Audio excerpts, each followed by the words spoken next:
Now that Catawba Bend Preserve is moving toward becoming a county park, there's a concern that some of the land here is at risk for wildfire. Some of this land has not been managed in years. You can look and see just how much could possibly burn. A lot of smaller trees like this, and also the forest floor that's completely covered with pine straw. Now, one thing they can do to make the forest safer and reduce the risk of wildfire is to do a controlled burn.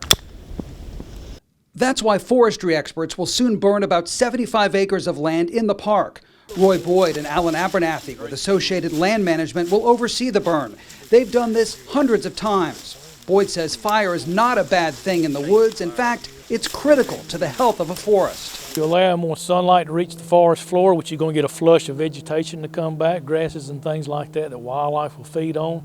You also reduce the fire hazard.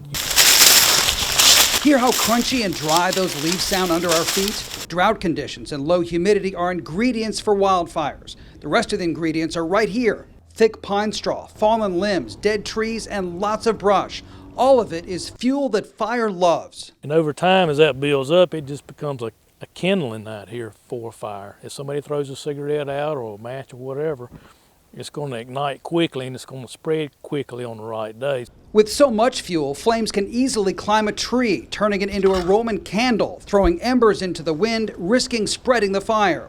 A controlled burn will help prevent that and expose the fertile soil. We do not want to burn down to the soil itself. All we want to do is burn the top layer of this pine straw right here, allowing sunlight in and creating an explosion of new growth.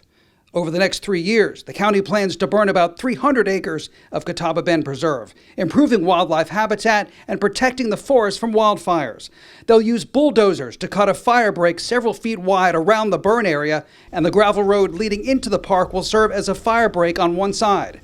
Experts will monitor the National Weather Service forecast to choose the right day to burn. When we have the right weather, we have to drop everything we're doing and go ahead and get it done. So we don't have time to run around and tell everybody that day that we're going to burn, but we'll try to give them heads up. Boyd says they'll notify the county, the 911 center, and speak to neighbors ahead of time. They don't expect smoke to be a major issue and will have crews watching the fire all day. The goal is to do the burn in one day, finishing before dark. The fire will be very slow moving and will not threaten wildlife or destroy large trees. We'll have a fire break, of course, all the way around the area that we're burning, just to keep it contained within that area.